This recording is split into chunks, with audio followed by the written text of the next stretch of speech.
Baik, selamat malam semuanya. Perkenalkan kami dari kelompok genetik algoritma. Sebelum kita memulai presentasi, saya akan mengenalkan kelompok saya terlebih dahulu dari atas. Ada Imade Dodi Aditya dengan NIM 21. Yang kedua ada Iwayan Gova Prapta Abiantara dengan NIM 04. Yang ketiga ada Suryanti Daima dengan NIM 26. Tentunya saya sendiri, Dewa Agung Ari Krishna dengan NIM 65. Next. Nah, untuk pembahasannya di sini, yang pertama ada pengertian dan sejarah genetik algoritma. Yang kedua di sini ada kelebihan dan kekurangan. Yang ketiga ada cara kerja cara teori. Yang keempat ada contoh penerapan.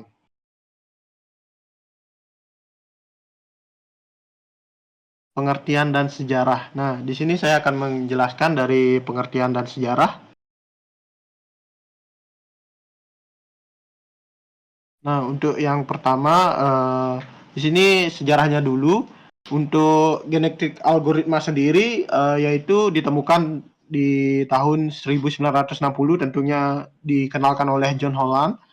Jadi di sana seorang ilmuwan komputer dan profesor University of Michigan. Jadi bukan hanya di 1960 aja, juga ada di 1975. Dia menerbitkan buku Adaptation in Natural, dan di tahun 1980 dia memulai mendapat perhatian oleh masyarakat tentunya dan komunitas juga, dan terakhir di tahun 1990 dia sudah mulai populer dari genetik algoritma itu sendiri. Dan di sini dijelaskan juga bahwa genetik algoritma adalah sebuah metode heuristik yang dialami oleh proses evolusi alami untuk menyelesaikan masalah optimasi dan pencarian. Algoritma ini menggunakan konsep seleksi alam, mutasi, dan rekombinasi atau dalam kurungnya crossover untuk menghasilkan solusi yang lebih baik dari waktu ke waktu. Untuk lebih jelasnya lagi mungkin nanti akan dijelaskan oleh teman saya. Next.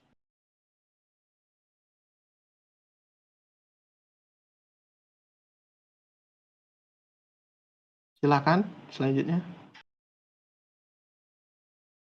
Baik, di sini saya akan menjelaskan kelebihan dan kekurangan dari genetik algoritma ini. Next.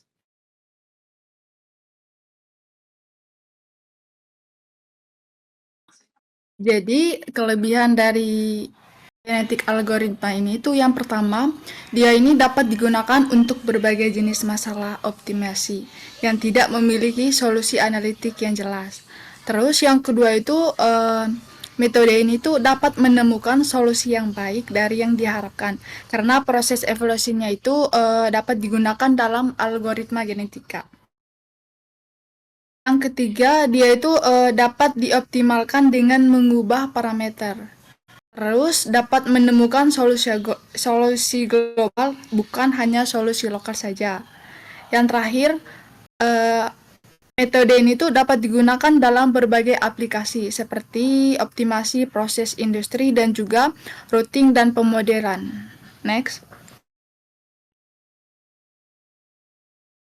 Selanjutnya ada kekurangan dari genetik algoritma. Yang pertama itu algoritmanya itu dapat terjebak pada solusi lokal, yang berarti bahwa ia itu mungkin tidak menemukan solusi global yang terbaik.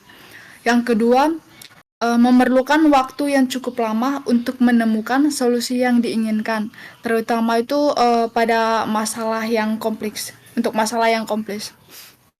Yang ketiga, metode ini tuh bergantung pada parameter yang digunakan, seperti tingkat mutasi, tingkat crossover, dan ukuran populasi. Jika parameter ini tidak ditentukan dengan benar, maka algoritma itu mungkin tidak dapat menemukan solusi yang diinginkan.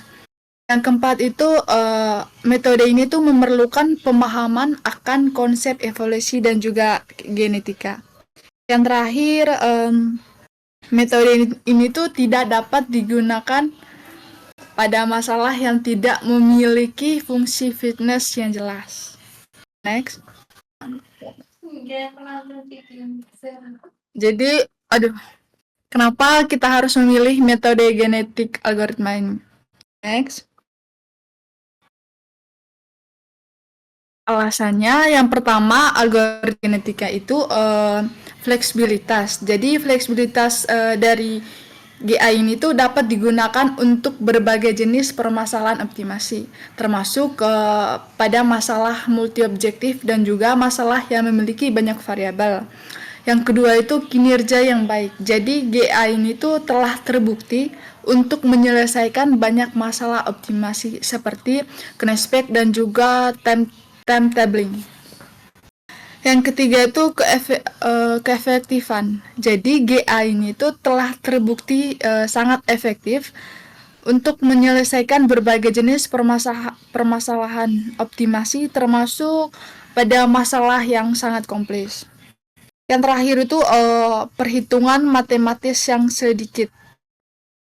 Jadi GA ini tuh melakukan perhitungan yang matematis yang relatif sedikit sehingga dapat digunakan untuk permasalahan yang sangat kompleks. Sekian dari saya, selanjutnya.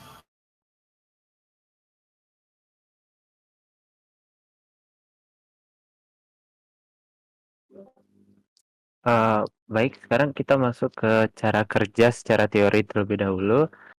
Di sini sebelum kita masuk ke cara kerja, alangkah baiknya kita mengenal parameter dari algoritma genetika terlebih dahulu.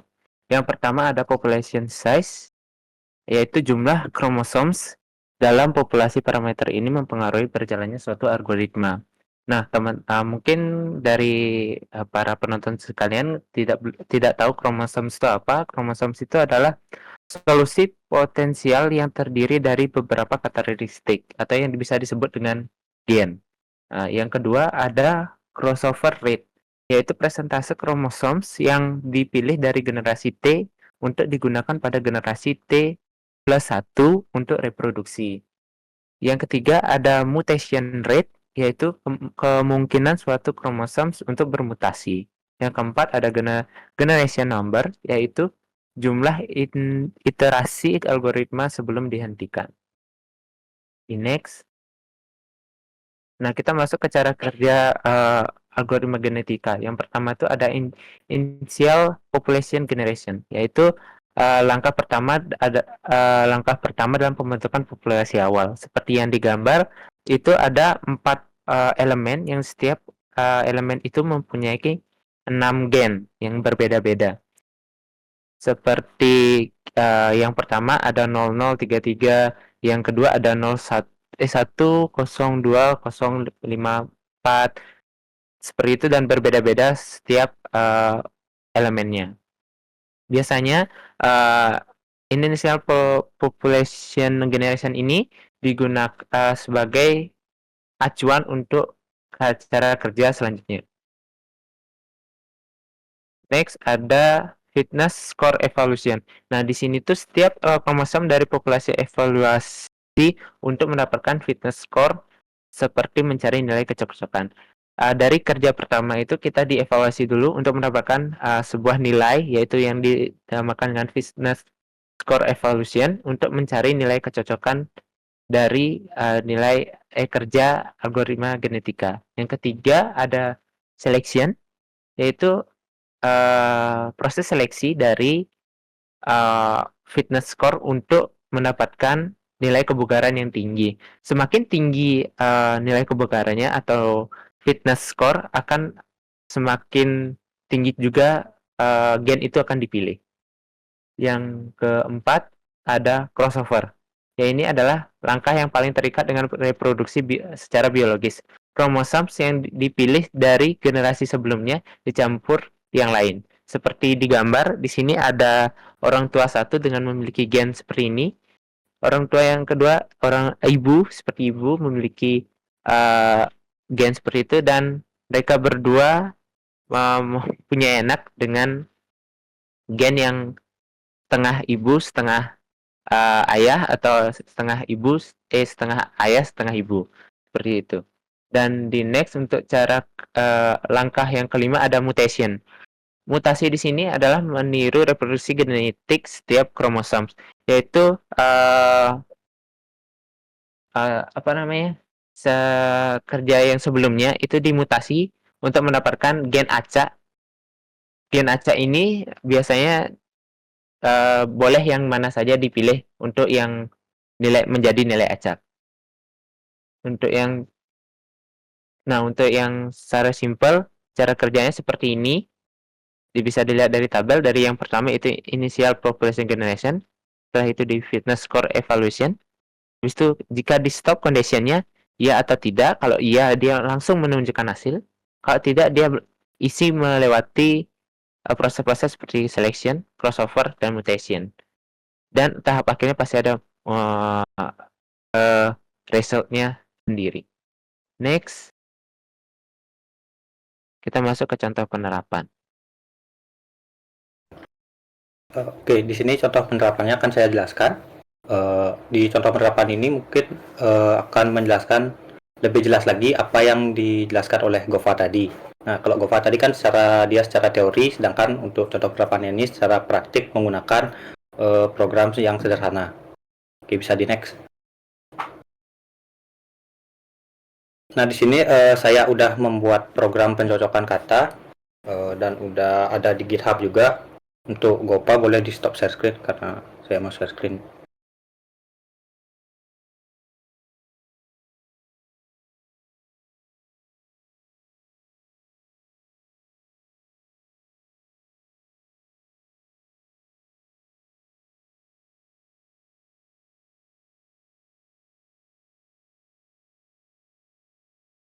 Oke, share screen-nya udah kelihatan nih.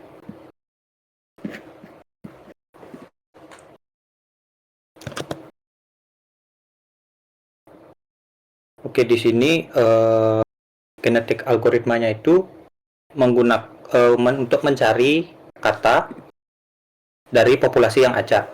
Di sini kita tentuin dulu target stringnya apa. Untuk di sini dia misalkan contoh. Kemudian kita generate populasi dulu dengan jumlah populasi yang bisa kita setting. Untuk di sini 500, ini bisa diganti juga. Tapi kita tetap pakai 500 saja. Kemudian generate populasi. Nah, dia akan menggenerate 500 string dengan karakter yang acak. Ini ada 500. Nah, dari 500 ini kita akan menentukan seberapa persen dia cocok dengan targetnya ini.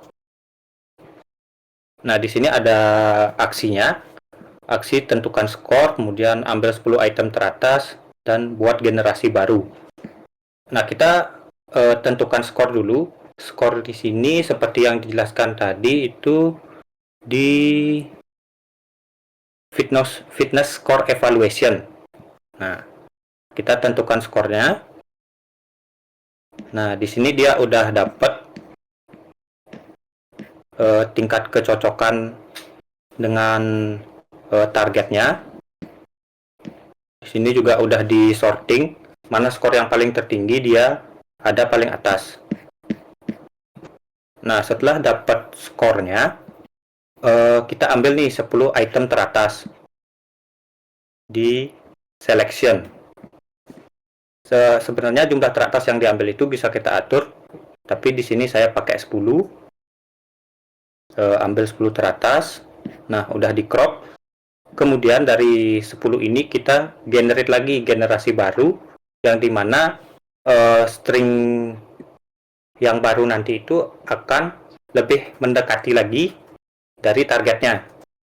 Dengan logikanya itu kayak mempelajari apa yang udah didapat, terus dia belajar lagi biar mendekati ini.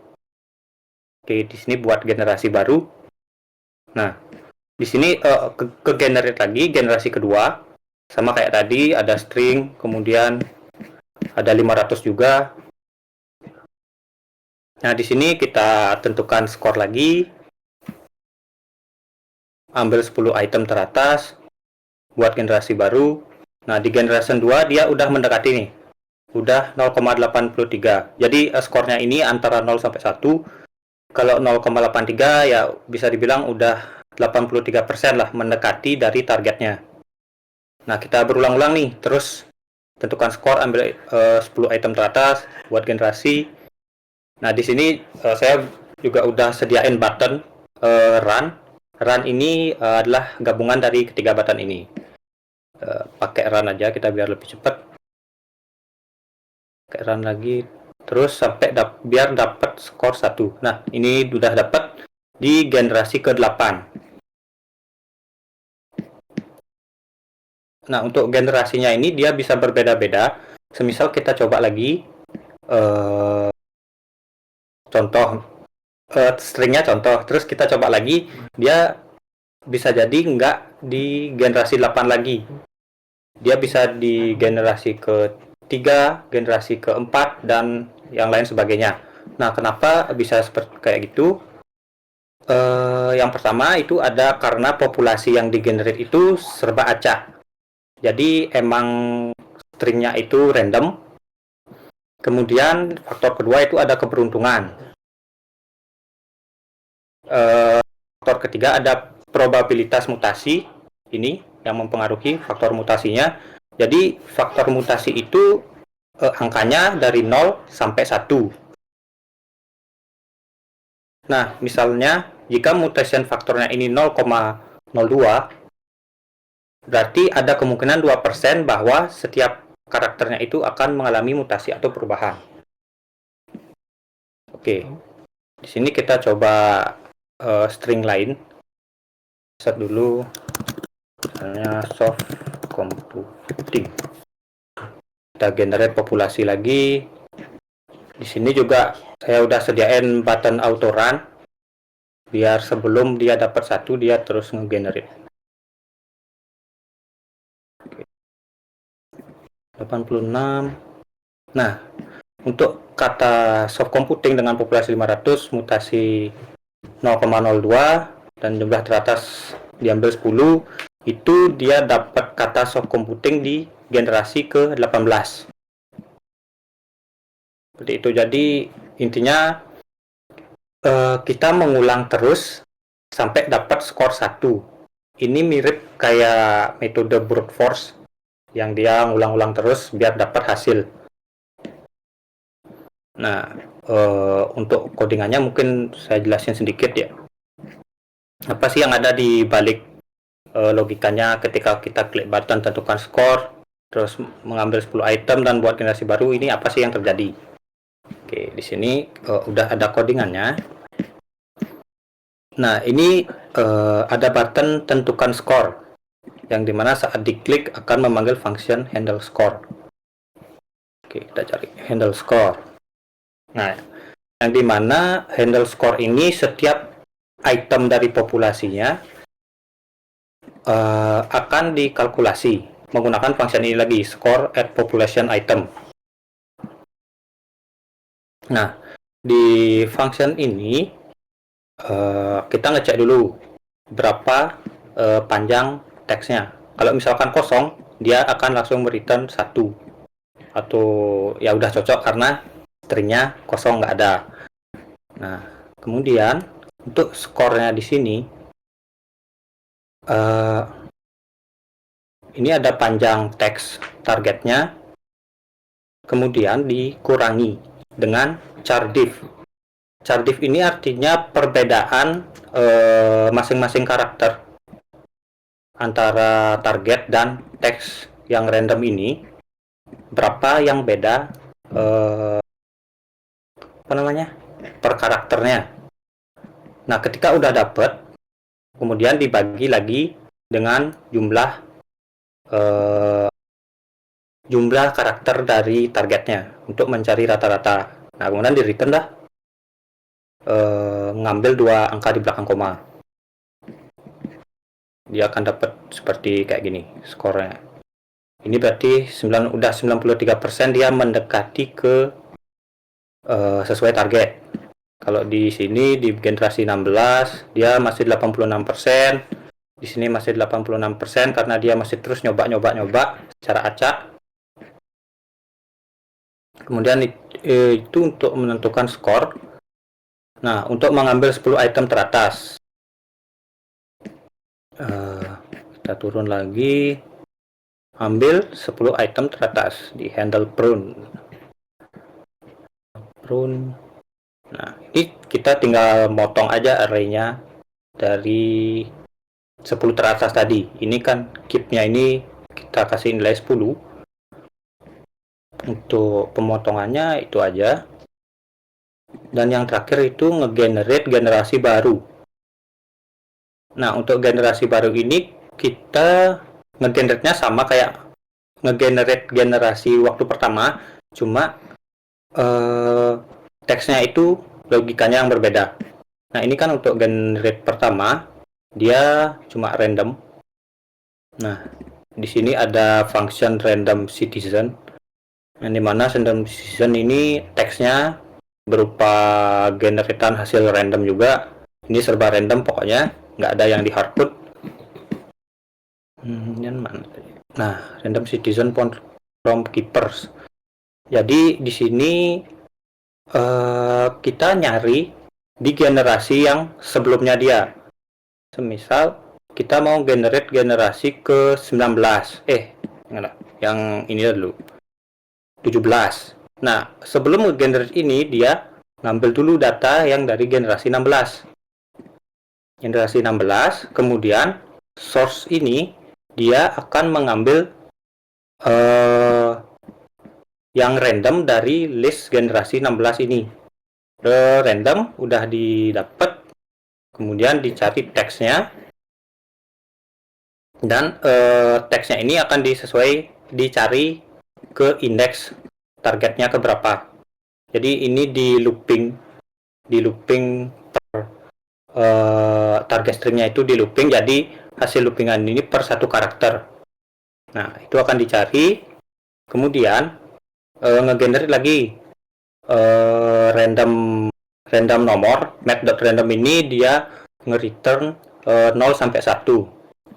Nah, ketika dapat randomnya ini kurang dari faktor mutasinya yang tadi, ini dia akan nge-generate random lagi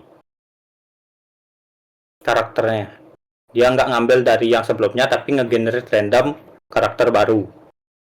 Nah, kemudian jika udah, ya udah ditambahin aja terus stringnya. Oke.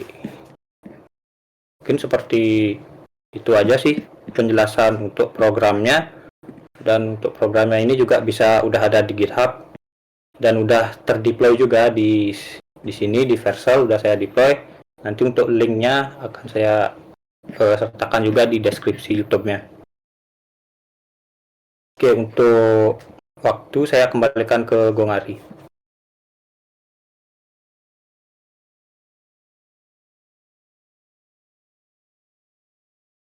Baik, karena semua materi udah habis juga, karena kita online juga jadi nggak ada pertanyaan, mungkin kita akhiri aja dari presentasi hari ini. Selamat malam dan terima kasih telah memperhatikan.